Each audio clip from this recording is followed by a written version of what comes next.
ओम शांति। प्रातः मुरली ओम शांति बाप दादा 26/10/2024 के परमात्मा मधुर महावाक्य। मीठे बच्चे, सर्वशक्तिमान बाप आया है तुम्हें शक्ति देने। जितना याद में रहेंगे उतना शक्ति मिलती रहेगी। प्रश्न है, इस ड्रामा में सबसे अच्छे से अच्छा पार्ट तुम बच्चों का है कैसे? उत्तर, तुम बच्चे ही बेहद के बाप के बनते हो। भगवान टीचर बनकर तुम्हें ही पढ़ाते हैं तो भाग्यशाली हुए ना। विश्व का मालिक तुम्हारा मेहमान बनकर आया है। वह तुम्हारे सहयोग से विश्व का कल्याण करते हैं। तुम बच्चों ने बुलाया है और बाप आया है। यही है दो हाथ की ताली।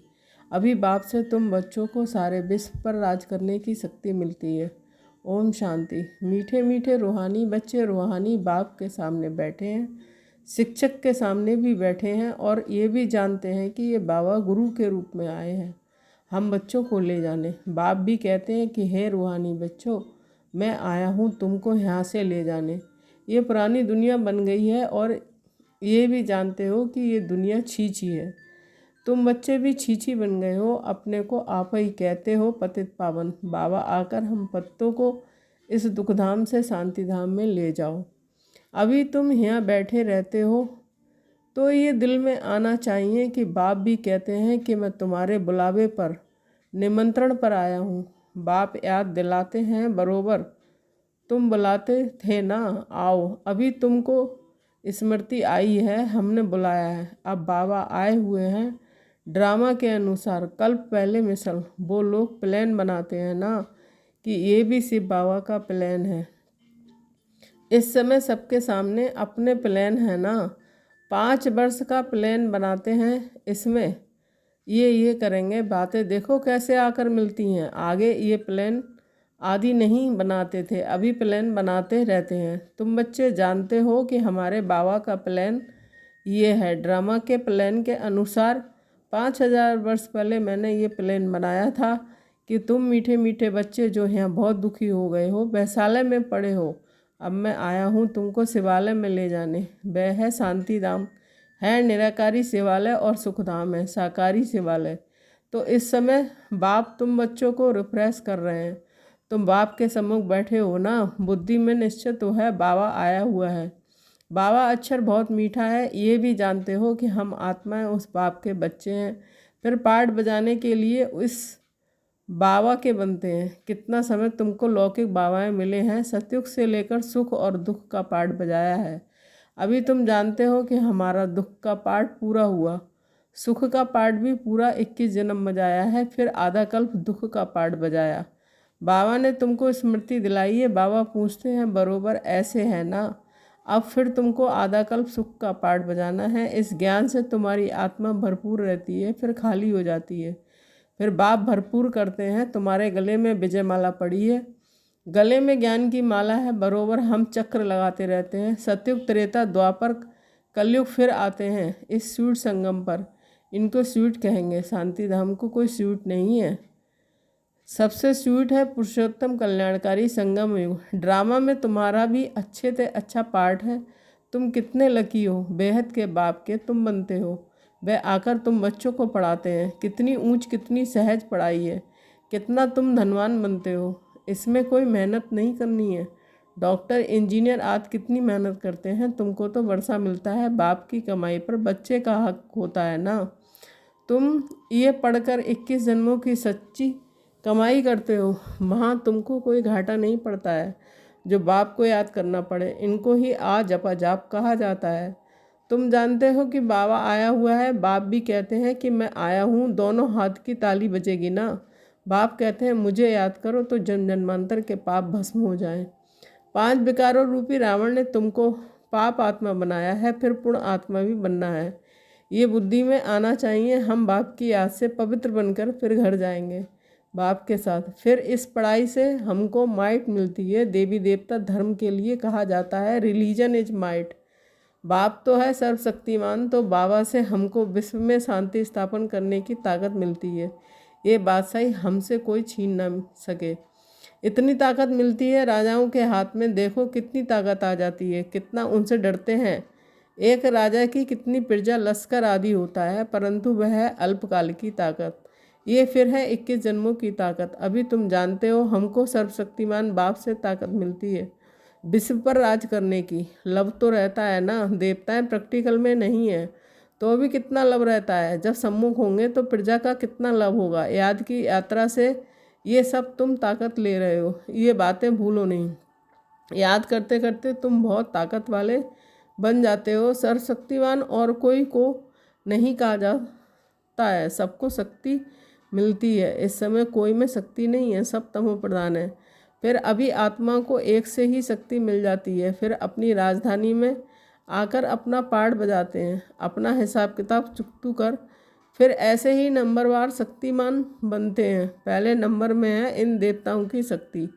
ये लक्ष्मी नारायण बरोबर सारे विश्व के मालिक थे ना। तुम्हारी बुद्धि में सारा सृष्टि का चक्र है। जैसे तुम्हारी आत्मा में ये नॉलेज है वैसे बाबा की आत्मा में भी सारी नॉलेज है। अभी तुमको ज्ञान दे रहे हैं। ड्रामा में पार्ट भरा हुआ है जो रिपीट होता रहता है, फिर वह पार्ट 5000 वर्ष के बाद रिपीट होगा। ये भी तुम बच्चे जानते हो। तुम सतयुग में राज करते हो तो बाप रिटायर लाइफ में रहते हैं, फिर कब स्टेज पर आते हैं जब तुम दुखी होते हो। तुम जानते हो उसके अंदर सारा रिकॉर्ड भरा हुआ है। कितनी छोटी आत्मा है, उनमें कितनी समझ के रहती है। बाप आकर कितनी समझ देते हैं, फिर वहाँ सतयुग में ये सब भूल जाते हो। सतयुग में तुमको ये नॉलेज होती नहीं है, वहाँ तुम सुख भोगते रहते हो। ये भी अभी तुम समझते हो। सतयुग में हम सो देवता बन सुख भोगते हैं, अभी हम सो ब्राह्मण हैं फिर सो देवता बन रहे हैं। ये ज्ञान बुद्धि में अच्छी रीति धारण करना है। किसको समझाने में खुशी होती है ना। तुम जैसे प्राणदान देते हो, कहते हैं ना काल आकर सबको ले जाते हैं। काल आदि कोई है नहीं, ये तो बना बनाया ड्रामा है। आत्मा कहती है मैं एक शरीर छोड़ चला जाता हूँ फिर दूसरा लेता हूँ, मुझे कोई काल नहीं खाता है। आत्मा को फीलिंग आती है। आत्मा जब गर्भ में रहती है तो साक्षात्कार कर दुख भोगती है, अंदर सजा भोगती है, इसलिए उनको कहा जाता है गर्भ जेल। कितना ये वंडरफुल ड्रामा बना हुआ है। गर्भ जेल में सजाएं खाते रहना, साक्षात्कार करते रहना। सजा क्यों मिली, साक्षात्कार तो कराएंगे ना।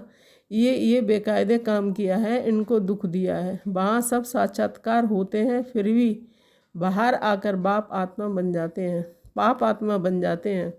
सभी पाप भस्म कैसे होंगे सो तो बच्चों को समझाया है। इस याद की यात्रा से और सुदर्शन चक्र फहराने से तुम्हारे पाप कटते हैं। बाप कहते भी हैं कि मीठे मीठे सुदर्शन चक्रधारी बच्चों, तुम 84 का ये सुदर्शन चक्र फहराएंगे तो तुम्हारे जन्म जन्मांतर के पाप कट जाएंगे। चक्र को भी याद करना है, किसने ये ज्ञान दिया है उनको भी याद करना है। बाबा हमको सुदर्शन चक्रधारी बना रहे हैं, बनाते तो हैं परंतु फिर रोज़ रोज़ नए आते हैं तो उन्हों को रिप्रेस करना होता है। तुमको सारा ज्ञान मिला है, अभी तुम जानते हो कि हम यहाँ आए हैं पाठ बजाने। 84 का चक्र लगाया है, अब फिर वापस जाना है। ऐसे चक्र फहराते रहते हो। बाप जानते हैं बच्चे बहुत भूल जाते हैं। चक्र फहराने में कोई तकलीफ नहीं है, फुर्सत तो बहुत मिलती है। पिछाड़ी में तुम्हारी ये सुदर्शन चक्रधारी की अवस्था रहेगी। तुमको ऐसा बनना है। सन्यासी लोग तो ये शिक्षा दे नहीं सकते हैं। सुदर्शन चक्र को खुद गुरु लोग ही जानते नहीं हैं। वह तो सिर्फ कहेंगे चलो गंगा जी पर। कितने स्नान करते हैं, बहुत स्नान करने से गुरुओं की आमदनी होती है। घड़ी घड़ी यात्रा पर जाते हैं। अब उस यात्रा और इस यात्रा में फ़र्क देखो कितना है। ये यात्रा वह सब यात्राएं छुड़ा देती है। ये यात्रा कितनी सहज है। चक्र भी फिराओ, गीत भी है ना, चारों तरफ लगाए फेरे फिर भी हरदम दूर रहे, बेहद के बाप से दूर रहे। ये तुमको महसूसता आती है। वो लोग इस अर्थ को नहीं जानते हैं, अभी तुम जानते हो। बहुत फेरे लगाते रहे, अभी इन फेरों से तुम छूट गए हो। फिर फेरे लगाते हो, कोई नज़दीक नहीं आए हो और ही दूर होते गए। अभी ड्रामा के प्लान अनुसार बाप को ही आना पड़ता है, सबको साथ ले जाने। बाप कहते हैं मेरी मत पर तुमको चलना ही है, पवित्र बनना है। इस दुनिया को देखते हुए नहीं देखना है। जब तक नया मकान बनकर तैयार हो जाए तब तक पुराने में रहना पड़ता है। बाप संगम पर ही आते हैं वर्षा देने। बेहद के बाप का है बेहद का वर्षा। बच्चे जानते हैं बाप का वर्षा हमारा है, इस खुशी में रहते हैं, अपनी कमाई भी करते हैं और बाप का वर्षा भी मिलता है। तुमको तो वर्षा ही मिलता है, वहाँ तुमको पता नहीं पड़ेगा कि स्वर्ग का वर्षा हमको कैसे मिला। वहाँ तो तुम्हारी लाइफ बहुत सुखी रहती है क्योंकि तुम बाप को याद कर माइट लेते हो।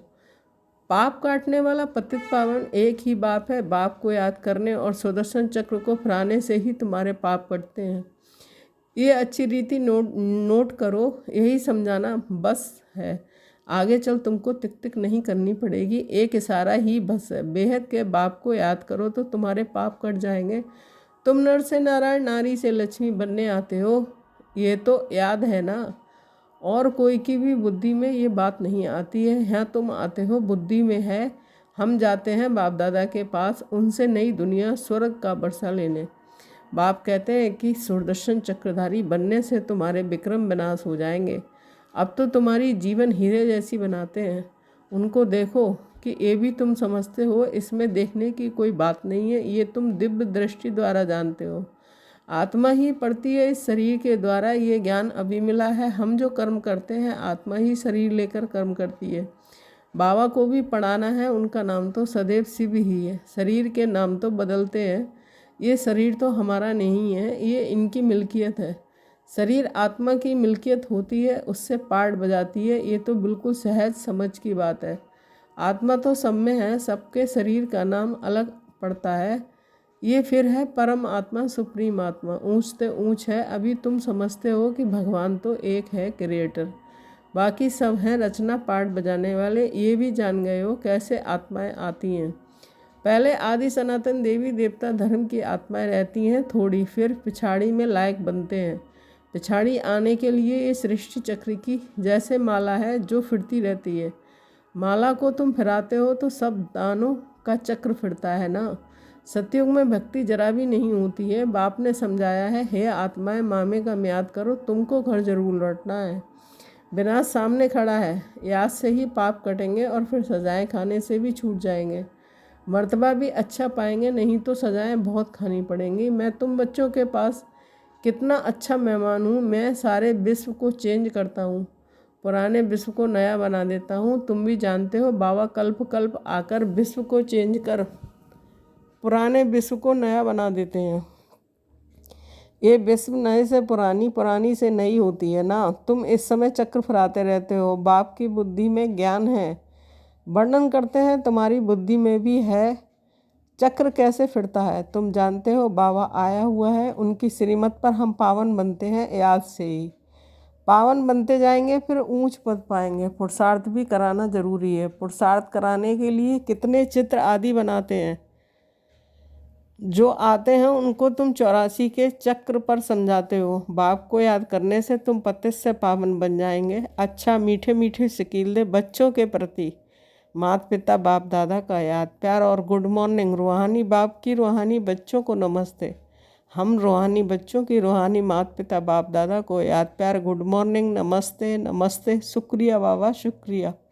धारणा के लिए मुख्य सार 1 पॉइंट, ज्ञान को बुद्धि में अच्छी रीति धारण कर अनेक आत्माओं को प्राण दान देना, सुदर्शन चक्रधारी बनना है। 2 पॉइंट, इस स्वीट संगम पर अपनी कमाई के साथ साथ बाप के श्रीमत पर चल पूरा बरसा लेना है। अपनी लाइफ सदा सुखी बनानी है। वरदान, सर्व वरदानों को समय पर कार्य में लगाकर फलीभूत बनाने वाले फल स्वरूप भव।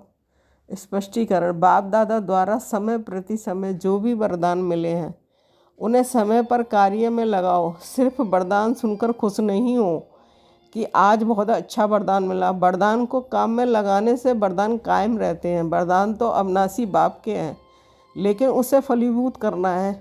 उसके लिए वरदान को बार बार स्मृति का पानी दो, वरदान के स्वरूप में स्थित होने की धूप दो, तो वरदानों के फलस्वरूप बन जाएंगे। स्लोगन, विशेषताएं प्रभु प्रसाद हैं, इन्हें सेवा में लगाओ, बांटो और बढ़ाओ। ओम शांति। Thank you Baba.